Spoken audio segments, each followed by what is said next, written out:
Hello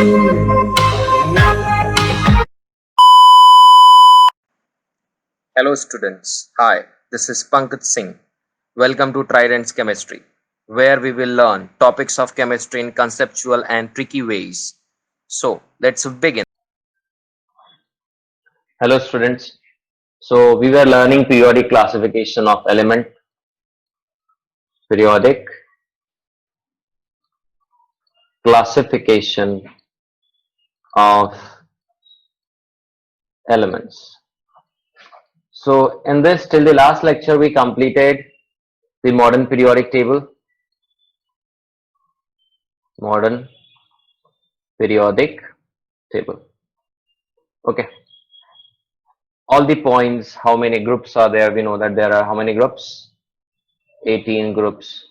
How many periods we have? 7 period. Okay. How many blocks? We have 4 blocks. What are they? S, P, D, F. So we classified all the blocks properly, like S block has a 2 groups, P block has a 6 group, D block has a 10 groups. It is also called as transition element. F block derived from the D block element like lanthanum and actinium. It has a 14 elements. So all these things we have already studied. Okay. Now you all know that about the shells, which is known as K, L, M, N. They are known as shells.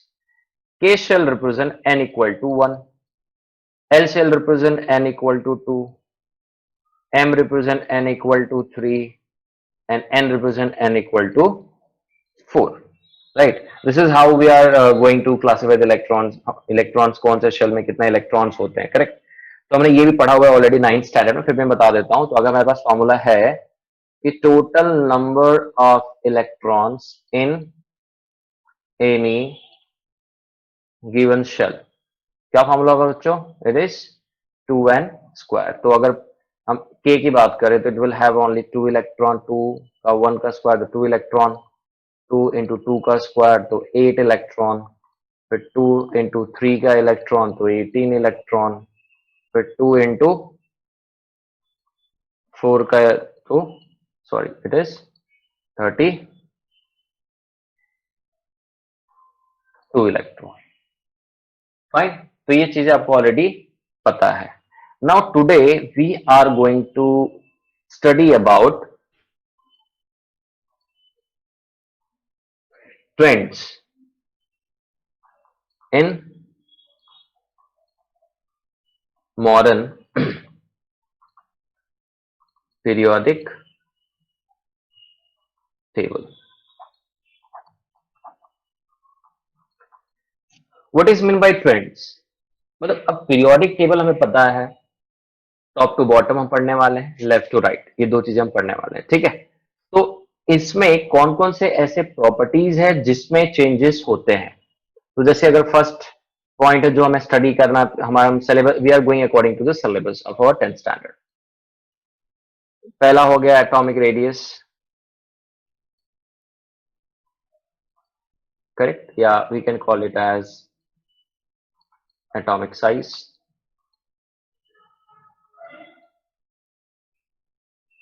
Second, we can call it as metallic and non-metallic nature. Okay. Third हम क्या बात कर सकते हैं?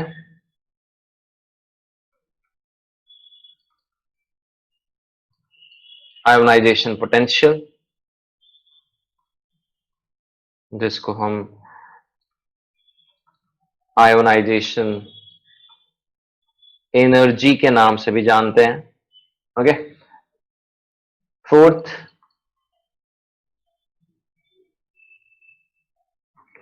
Valency. You all know that about valency, correct? आप सबको valency के बारे में पता है ना? ठीक है. Now, so these are minimum 4 trends in modern periodic table that we all have to study. तो वन बाय वन हम उसको डिफाइन भी करेंगे, correct? So let us go to the first point. अच्छा, सबसे पहले आपको एक इंफॉर्मेशन और देना चाहता हूं मैं, लाइक आपको पता है कितने पीरियड्स है हमारे पीरियोडिक टेबल में? 1 2 3 4 5 6 7। तो याद रखो बच्चों, फर्स्ट पीरियड में ओनली 2 एलिमेंट होते हैं, हाइड्रोजन हीलियम। सेकेंड में यू हैव 8 एलिमेंट्स,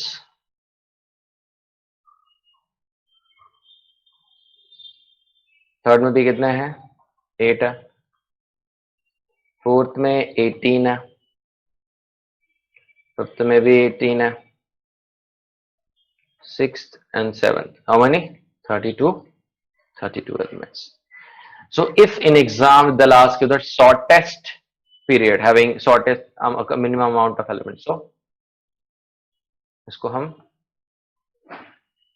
शॉर्टेस्ट बोलते हैं, और ये दोनों क्या आ जाएंगे बेटा, लॉन्गेस्ट। याद रहेगा आप लोग को, ये सबको याद रहेगा, ठीक है, fine. Now let us come to the first trend which is known as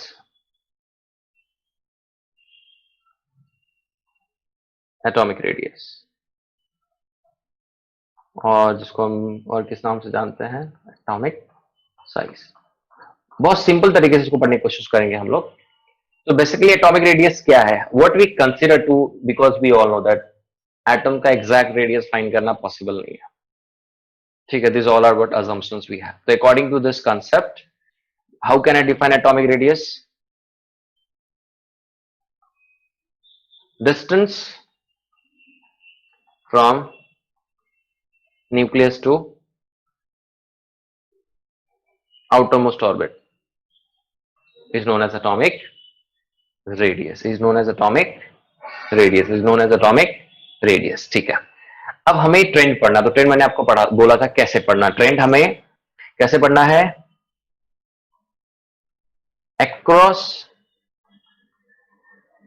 the period and down the group, across the period and down the group। तो across the period अगर हम जाते हैं तो देखो, बस अगर across the period साइज कम होगा तो down the group साइज बढ़ेगा। तो याद रखो, मैं पहले आंसर लिखूंगा, बाद में आप लोग को एक्सप्लेन करूंगा मैं। So across the period क्या होगा, what will happen across the period? So as we move from left to right, this is what across the period we are going on, atomic size decreases, and down the group means top to bottom, atomic size increases। अब दोनों को समझते हैं, across the period क्या होता है, ठीक है, पहले हम इसको समझने की कोशिश करेंगे। So when we move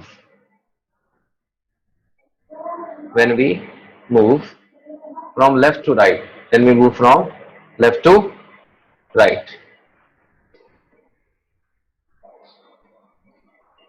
left to right, electrons are added by one number। मतलब जैसे कि अगर मैं बात कर रहा हूं कार्बन, कार्बन के बाद नाइट्रोजन, नाइट्रोजन के बाद ऑक्सीजन, ऑक्सीजन के बाद क्लोरीन, तो इसका एटॉमिक नंबर 6 है, इसका 7 है, इसका 8 है, इसका 9 है। तो हर बार इलेक्ट्रॉन कितने से ऐड हो रहा है, एक एक से ऐड हो रहा है, ठीक है। तो होता ये है कि जब इलेक्ट्रॉन एक एक से ऐड होता है तो याद रखो, no new shells are added, कोई नया शेल ऐड नहीं होता। मतलब ये दिख रहा है आपको, ये जैसे अभी एक पहले ऑर्बिट है, ये दूसरा ऑर्बिट, पहला शेल, सब इसी में चल रहा है बच्चों, है ना। तो पहले में 2 इलेक्ट्रॉन, दूसरे में, अभी इसमें दूसरे में 4 इलेक्ट्रॉन हो जाएगा, दूसरे में 5, इसमें 6, इसमें 7, इसी तरीके से चल रहा है। तो इसका मतलब ये हो रहा है, इसका मतलब ये है कि जो इलेक्ट्रॉन्स ऐड हो रहा है, ठीक है, तो इलेक्ट्रॉन जो ऐड हो रहा है, all electrons are added in same shell, okay। what it do, it increases the force of attraction from nucleus to outer most electron. बात समझो, ऐसे इस तरीके से चल रहा है। देखो अब ये पहला ऑर्बिट है, ये दूसरा।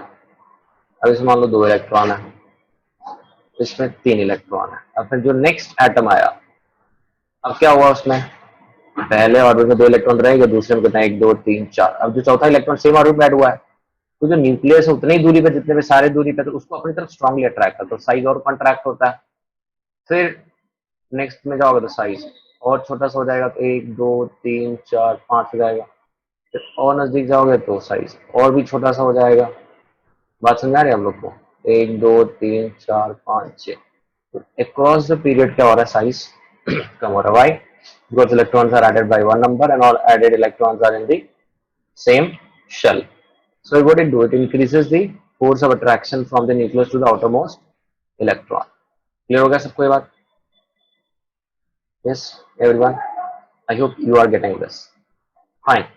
But there is a catch. हम लेफ्ट टू राइट जाते हैं तो वहां पे हमें क्या मिलता है बच्चों? मिलता है लास्ट में कौन मिलता है? Noble gas. बट याद रखो, ये किस में आ जाएगा बच्चों? ये एक्सेप्शन में। तो मैं आपको क्लियरली बता रहा हूँ, कल को आप कंफ्यूज ना हो। याद रखो, नॉर्मल ट्रेंड क्या बोलता है, लेफ्ट से राइट जाते हैं तो इलेक्ट्रॉन सेम शेल में ऐड होता है, increase the force attraction between the nucleus and outermost electron, जिससे साइज क्या होता है, श्रिंक होता है। बट एकदम लास्ट में नोबल गैस होते हैं जिनका हाईएस्ट एटॉमिक रेडियस होता है। तो याद रखना, उसके पीछे रीजन ये है कि रेडियस के भी टाइप्स होते हैं बेटा। तो जो टाइप का उसके पास रेडियस है, उस रेडियस का नाम है वैन डर वाल रेडियस। कौन सा radius? Van der Waals radius. Clear हो गया? सबको क्लियर हुआ? ठीक है।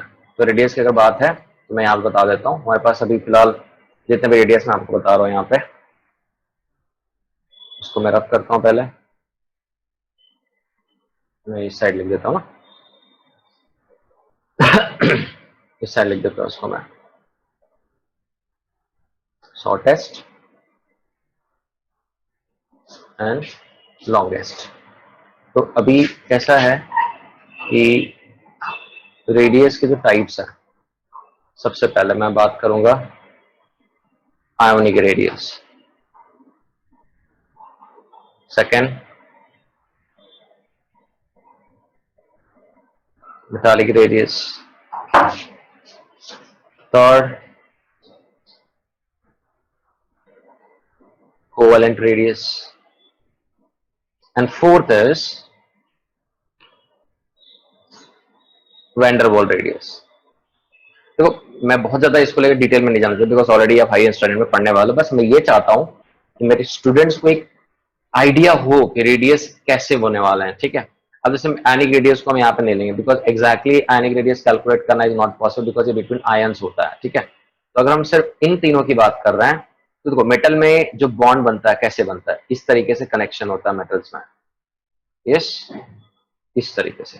कोवेलेंट में आपको पता है कि देयर इज ओवरलैपिंग, तो इस तरीके से होता है। और वैंडर वॉल में इस तरीके से कनेक्शन होता है, या थोड़े काफी दूर पे एटम्स होते हैं, इतने दूर पे एटम होते हैं लगभग। तो अभी देखो यहां से यहां तक का डिस्टेंस क्या है, ये यहां से यहां तक है। ठीक है, अब इसको मान लो, इस डिस्टेंस को x मान लिया।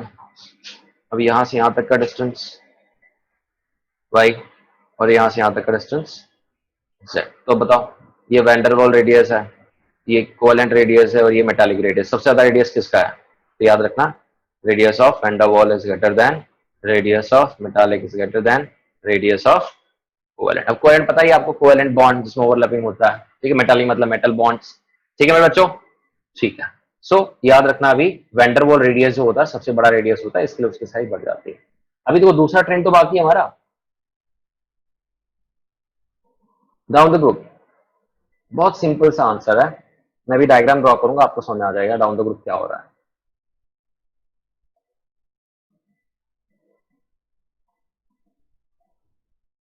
क्या हो रहा है down the group? Down the group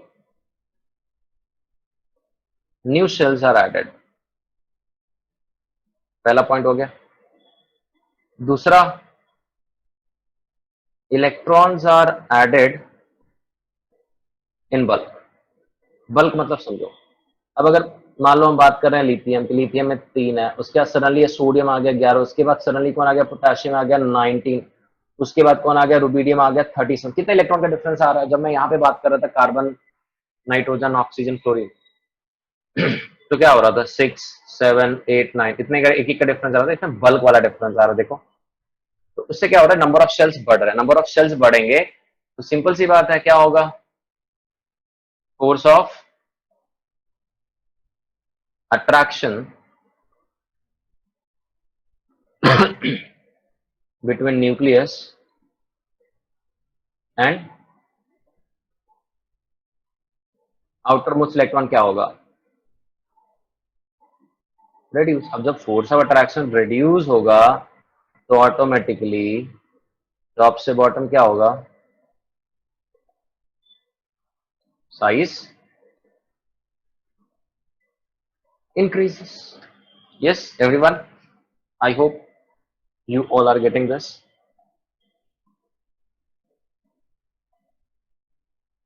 I hope you all are getting this. So in this lecture we are learning periodic trends. Then अब पहला पीरियोडिक ट्रेंड्स हमने कंप्लीट कर लिया। मैंने आपको एक एक्सेप्शन बताया जो कि हमारे सिलेबस में नहीं है, still I wanted to let you all know. Okay, next is metallic and non metallic nature. Metallic and non metallic nature, this concept was very simple.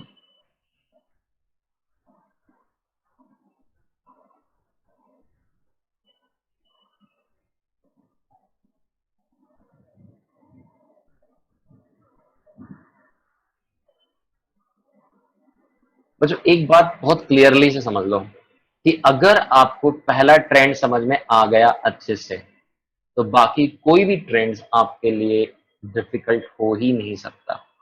If you have imagined this first trend according to the trends like across the period and down the group, if you have understood completely in proper way what is happening actually and they are here, तो आपको कोई भी trends परेशान नहीं कर सकता। आपको answer पता होगा क्या होगा, क्योंकि आंसर हमेशा ट्रेंड्स में यही पूछेगा, across the period down the group, across the period down the group. ठीक है, तो let us first right the answer. Metallic और नॉन मेटालिक पता है आपको। मेटल्स क्या होते हैं, इलेक्ट्रोपॉजिटिव, तो इलेक्ट्रॉन लूज होते हैं, लूज करते हैं। नॉन मेटल क्या होता है, इलेक्ट्रॉन्स लविंग करते हैं, इलेक्ट्रॉन निगेटिव होते हैं। करेक्ट, तो हमें आंसर किस में चाहिए, across the period and down the group। Correct, ये सुनो, ठीक है। तो चलो सबसे एक बात करते हैं, इंपॉर्टेंट बात करते हैं। मैं अभी आंसर नहीं लिखूंगा कि अक्रॉस द पीरियड क्या होने वाला है या डाउन द ग्रुप क्या होने वाला है, पहले हम समझेंगे चीजों को। Okay, exactly what is happening here, तो ऑटोमेटिकली आपको आंसर पता चल जाएगा अक्रॉस द पीरियड कौन सा कैरेक्टर कम हो रहा है और कौन सा कैरेक्टर बढ़ रहा है। ठीक है, तो मेरा पॉइंट ये है, व्हेन वी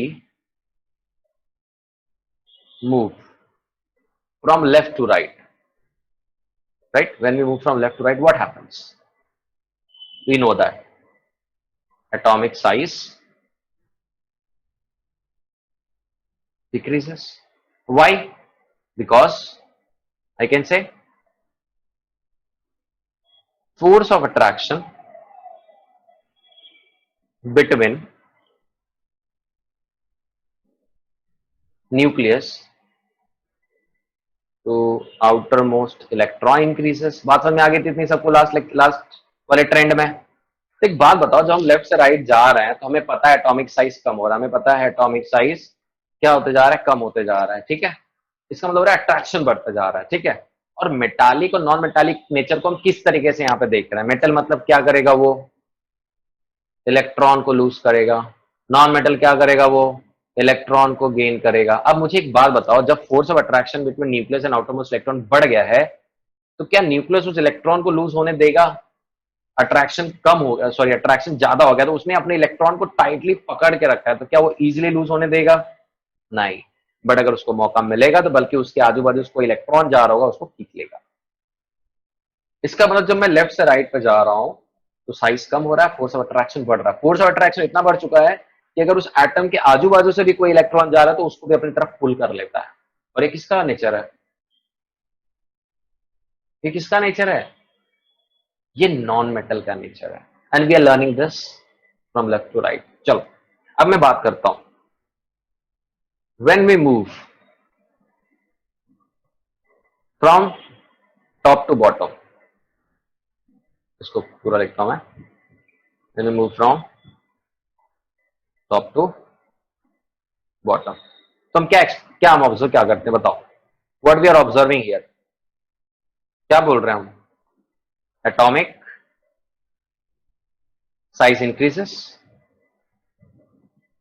क्यों इंक्रीज हो रहा है एटॉमिक साइज? बिकॉज हमें पता है force of attraction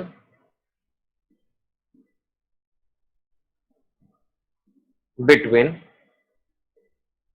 nucleus to outer most electron क्या हो रहा है? डिक्रीजेस. अब इसका मतलब क्या हुआ? इसका मतलब क्या हुआ? अगर यहां से न्यूक्लियस है, यहाँ पे इलेक्ट्रॉन, यहाँ न्यूक्लियस, यहाँ इलेक्ट्रॉन, यहाँ न्यूक्लियस, यहाँ इलेक्ट्रॉन, यहाँ न्यूक्लियस, यहाँ इलेक्ट्रॉन, तो जब यहाँ पे, तो यहाँ पे strong force of attraction between the nucleus and electron, क्योंकि बहुत नजदीक है. न्यूक्लियस मतलब क्या? Positively charge place. और यहाँ पे काफी दूर हो गया अगर देखा जाए ध्यान से, तो फोर्स ऑफ अट्रैक्शन कम हो गया. तो जरा इमेजिन करो, मैं यहाँ पे बता रहा था, यहाँ पे ट्रेंड कुछ इस तरीके से था, तो अगर ये छोटा वाला था, यहाँ पे इलेक्ट्रॉन था, अगर यहाँ से कोई इलेक्ट्रॉन जाता तो उसको भी खींच लेता.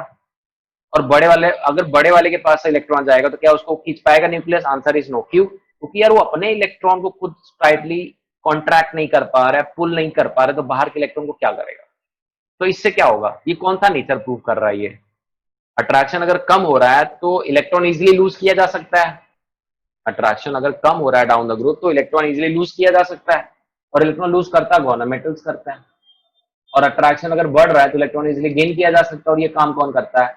Non metal. तो I hope now you all are getting this. तो मैंने आपको पहले बोला, कोई भी ट्रेंड अगर आपको पढ़ना है तो एटॉमिक रेडियस ऐसे समझ लो. अगर वो समझ में आ गया, सारा आंसर आपके हाथ में है.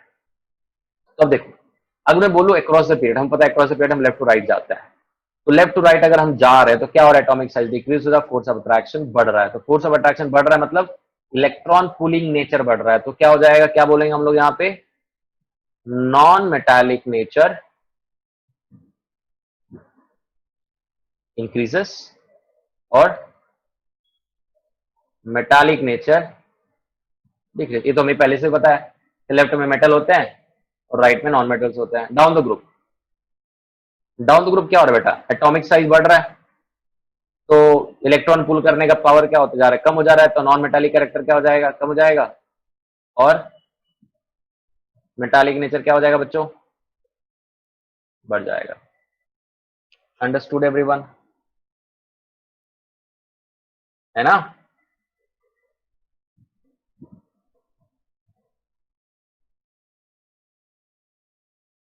Okay, so this was the second trend. I hope you all have understood this. Third trend is ionization potential. Ionization potential. देखो, सेम चीज, मतलब एटॉमिक रेडियस का कंसेप्ट क्लियर है ना, तो आपको आ जाएगा आराम से. अच्छा, sometimes I'll write as, sometimes I'll write Z, तो don't worry about it. Ionization energy लिखता हूं. चलो,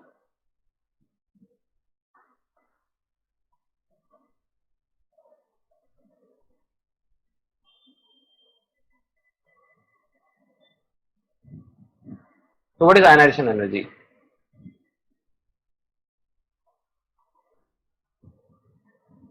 Yes,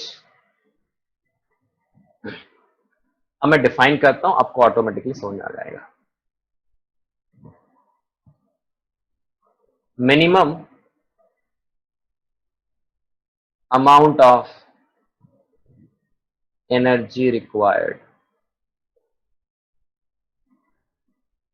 to remove an electron from outermost orbit of isolated gaseous atom. Okay, isolated gases atom मतलब कोई भी मेटल सॉलिड स्टेट में electron lose नहीं करता, गेन नहीं करता, तो उसको पहले उस स्टेट में लेके जाया जाता है, चाहे वो मेटल हो चाहे नॉन मेटल, तभी वहां पे इलेक्ट्रॉन का लेन देन होता है. जैसे आप लोग को मैंने बोर्न हेबर साइकिल जब एक्सप्लेन किया था, तो उसमें मैंने आप लोग को एक्सप्लेन किया था मेटल्स और नॉन मेटल्स में फॉर्मेशन ऑफ सॉल्ट में, कि सोडियम सॉलिड था तो उसको सबसे पहले सब्लिमेशन में लेके जाएगा, तो वहां पे गैस में तब जाकर उसने इलेक्ट्रॉन लूज किया। तो I hope you all are get this, ठीक है। तो minimum amount of energy required to remove the electron from the outermost orbit of the isolated gases atom is called as ionization energy. अब बच्चों इसका answer आप दोगे कि across the period ये बढ़ेगा या कम होगा, एंड डाउन द ग्रुप ये बढ़ेगा या कम होगा। So I expect this answer from you all, but if possible, I'll give the hint. So let me give you the hint. You tell me the answer. Okay. अगर मैं ये बोलूं कि left से राइट पे, लेफ्ट से right पे क्या हो रहा है बच्चों? एटॉमिक साइज डिक्रीजेस, मतलब क्या? Force of attraction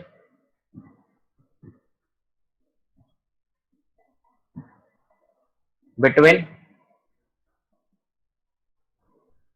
nucleus and outermost electron increase. इसका मतलब क्या हुआ? इसका मतलब ये हुआ कि उसने अपने इलेक्ट्रॉन को, न्यूक्लियस ने अपने इलेक्ट्रॉन को टाइटली पकड़ के रख लिया। अब अगर उस इलेक्ट्रॉन को अगर आप बाहर निकालना चाहते हो तो एनर्जी ज्यादा लगानी पड़ेगी या कम? एक छोटे बच्चे ने 2 चॉकलेट उसके हाथ में, उसे जोर से पकड़ के रख लिया हुआ है। अब अगर उसने जोर से पकड़ के रख लिया हुआ है तो आपको एनर्जी ज्यादा लगानी पड़ेगी या कम? डेफिनेटली आपको एनर्जी ज्यादा लगानी पड़ेगी। तो कैन आई से मोर amount of ionization energy required, right? And if I move from top to bottom, what I can say? Atomic size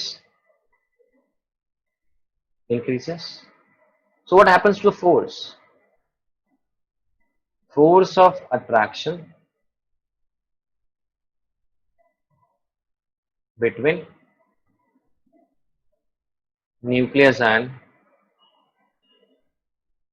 outermost electron decreases. अब जब फोर्स ऑफ अट्रैक्शन कम हो गया है, मतलब इतना कम हो गया, साइज बढ़ते जा रहा है। मतलब समझ रहे हो आप साइज क्या होता जा रहा है बच्चों? जैसे अगर मैं यहाँ पे एग्जांपल दूं, ऐसे तो साइज इस तरीके से हो रहा है, यहाँ पे कुछ इस तरीके से था, बढ़ते जा रहा है। तो वो खुद अपने इलेक्ट्रॉन को स्ट्रांगली होल्ड नहीं कर पा रहा है, बाहर वाले इलेक्ट्रॉन को स्ट्रांगली होल्ड नहीं कर पा रहा है, वीकली कनेक्टेड है। तो उस इलेक्ट्रॉन को निकालने के लिए एनर्जी क्या लगेगा? लेस। तो less amount of ionization enthalpy is required. I hope you all got this. Now across the period, अब समझ लो, बहुत सिंपल है। across the period ionization enthalpy increases, down the group ionization enthalpy decreases. So can I say these all are connected to atomic size itself? If you understood atomic size, you will understood force of attraction. वो समझ में आ गया तो आपको कोई भी trend अच्छे समझ में आ जाएगा। ये दोनों आया ना? ठीक है। And then finally we have fourth known as valency. तो आपको तो पता ही what is valency, you all know that what is valency. It is nothing but combining capacity of an element. So what is valency? It is combining capacity of an element. मतलब कौन सा element कितने bond बना सकता है उसका मतलब वो बता रहे हैं मैं, ठीक है। तो ऑलरेडी आपने पढ़ा हुआ है कंबाइनिंग कैपेसिटी कैसे पता करते हैं, तो फिर भी मैं आपको बता देता हूं। वैलेंसी अक्रॉस द पीरियड, तो आपको याद रखना है, एंड डाउन द ग्रुप। आपको पता है कि देयर आर 18 ग्रुप्स, और ग्रुप में कैसा होता है? फैमिली होती है। ग्रुप में कैसा होता है? फैमिली होती है। जैसे कि अगर मैं बात करूं पहली फैमिली का, तो हाइड्रोजन हटा दे तो लिथियम है, सोडियम है, पोटेशियम है, रुबीडियम है, सीजियम है, फ्रांसियम है। तो इन सबकी जो वैलेंसी है बेटा सेम होने वाली है। इसके पास भी बाहर एक ही इलेक्ट्रॉन होंगे, इसके पास भी आउटर मोस्ट में एक होगा, इसके पास भी आउटर मोस्ट में एक होगा, इसके पास भी आउटर मोस्ट में एक होगा, इसके पास भी आउटर मोस्ट में एक होगा, इसके पास भी एक होगा। इसका मतलब क्या हुआ? हुआ क्या इसका मतलब? जैसे भी नोबल गैस की बात है सबके आउटर मोस्ट में 0 इलेक्ट्रॉन है, सब स्टेबल है ना? इसका मतलब ये हुआ कि down the group valency remains same, और जब अक्रॉस द पीरियड जाता है तो वैलेंसी मान लेते हैं कि 1 होता है, फिर 2 होता है, फिर 3 होता है, फिर 4 होता है, फिर रिवर्स हो जाता है, 3 होता है, फिर 2 होता है, फिर 1 होता है, फिर 0। जैसे अगर आपको याद रखना है तो याद रखो, मैं एलिमेंट भी लिख देता हूँ रेफरेंस पर्पस के लिए। Lithium, beryllium, boron, carbon, nitrogen, oxygen, chlorine, neon. देखना चाहते हो तो आप इसको समझ सकते हो। जैसे अगर मैं यहाँ पे स्ट्रक्चर ड्रॉ करूं लिथियम का, लिथियम के पास 3 इलेक्ट्रॉन होते हैं ना बेटा, तो 2 इलेक्ट्रॉन यहाँ पे होते हैं, 1 इलेक्ट्रॉन पे, तो आउटर मोस्ट में जितना इलेक्ट्रॉन होगा स्टेबल होने के लिए, और कितना चाहिए इसको, 7 चाहिए, तो 7 तो ले नहीं सकता, तो 1 लूज कर देगा। बेरिलियम की अगर बात करूं मैं तो, चलो मैं एक ही एग्जांपल में सारा बता देता हूँ ना, तो कैसे आपको अच्छे समझ में भी आ जाएगा और मैं प्रॉपरली आप लोग को एक्सप्लेन भी कर दूंगा। ठीक है, ये पहला ऑर्बिट है, ये दूसरा है, और बीच में क्या बच्चों रहेगा, न्यूक्लियस हमारा। ठीक है,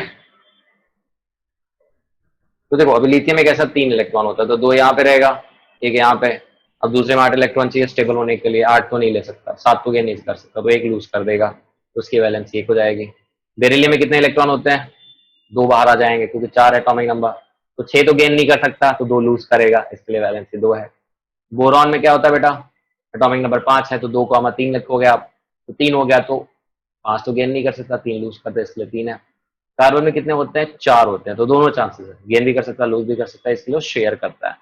नाइट्रोजन में कितनी हो जाती है बैलेंस इलेक्ट्रॉन, 5 हो जाती है, बरोबर है, 7 नंबर है ना उसका, एटॉमिक नंबर 7, 2,5। तो या तो 3 गेन करे स्टेबल होने के लिए, या तो 5 लूज करे, तो लूज करना ज्यादा प्रॉब्लम है, ये लूज करने में नुकसान है उसको, तो 3 गेन करता है, इसलिए नाइट्रोजन की वैलेंसी कितनी हो जाती है, 3। देखो रिवर्स हो रहा है। ऑक्सीजन में कितने हो जाते हैं, 6 हो जाते हैं, तो वो 2 गेन करेगा। क्लोरीन में कितने हो जाते हैं, 7 हो जाते हैं, तो इसके लिए 1 गेन करेगा। नियॉन में टोटल 8, स्टेबल हो गया। जैसे ही स्टेबल हुआ ऑटोमेटिकली क्या हो जाएगा, थर्ड ऑर्बिट क्रिएट हो जाएगा, उस ऑर्बिट में कितने इलेक्ट्रॉन है नियॉन में, 1 भी नहीं, 0, तो इसके लिए इसकी वैलेंसी कितनी है, 0 है। अंडरस्टूड स्टूडेंट्स, सबको समझ में आ गया, पक्का? Yes everyone, I hope you all got this. Okay, चलो तो एक क्वेश्चन मैं डिस्कस कर लेता हूं आप लोगों के साथ में, आप ही के सिलेबस का क्वेश्चन है, तो आई होप सबको ये ट्रेंड्स समझ में आ गए हैं, पीरियोडिक ट्रेंड्स और पीरियोडिक क्लासिफिकेशन में जो ट्रेंड्स हैं मॉडर्न पीरियोडिक टेबल के। आई hope you all have understood this. This is totally based on the NTSC lecture, आपके बोर्ड एग्जाम में भी प्रिपरेशन हो सकता है। ठीक है, तो एक क्वेश्चन है मेरे पास, और मैं 3 एलिमेंट है सपोज मेरे पास, okay, position of 3 elements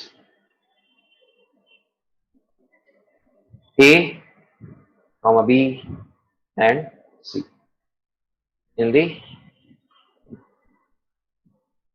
periodic table. Okay, अब एक है group 16,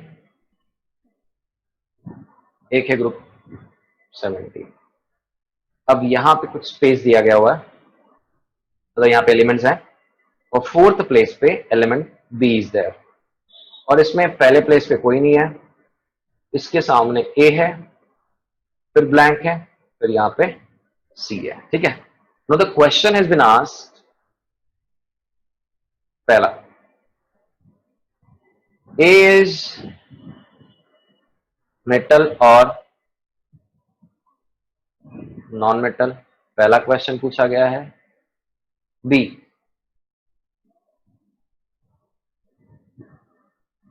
C is more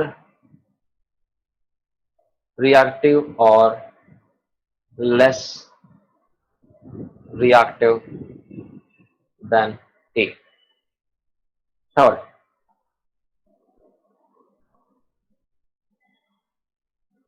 size of C is smaller or larger than A.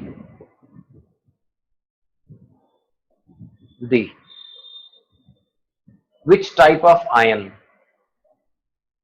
Which type of ion, or I can say whether it is cation or anion, will be formed. एक minute, हम इसकी बात करेंगे. यहाँ पे हम B लिख देते हैं ना, कंपेरिजन चेंज हो जाएगा थोड़ा अच्छे से. बी formed by एलिमेंट ए. देख लो अभी आप लोग ग्रुप 16 है, ग्रुप 17 आपके सामने है और क्वेश्चन पूछा गया है, तो कैसे हम कनेक्ट करेंगे? यस, अब क्वेश्चन है ए इज मेटल और नॉन मेटल. लो, हमें तो पता ही है ए का आंसर क्या है. We are on the extremely right hand side of the periodic table. अभी जस्ट हमने पढ़ा लेफ्ट हैंड साइड में मेटल्स होता है, राइट हैंड साइड में नॉन मेटल्स है, तो आंसर क्या हो जाएगा? A is non metal. और थोड़ा सा आइडिया लगाओ, या तो group 17 is known as halogen family, तो यहाँ पे क्या होता है? Fluorine, chlorine, bromine, iodine. तुरंत दिमाग में क्लिक हो जाएगा, यस ये तो नॉन मेटल है, तो इज नॉन मेटल. ठीक है, और अगर याद करोगे यहाँ पे 16 ऑक्सीजन, सल्फर, सेलेनियम और टेलुरियम, तो देख लो आपको ऑटोमेटिकली समझ में आ जाएगा बच्चा. No, B. C is more reactive than, C is more reactive less reactive than A. अब देखो सी है कहाँ पे? नीचे, और ए कहाँ पे? ऊपर है. अब आपको पता ही है फ्लोरीन क्लोरीन ज्यादा रिएक्टिव होता है ना, तो आई कैन से ए की रिएक्टिविटी ज्यादा है सी से, तो मैं ऐसा लिखूंगा.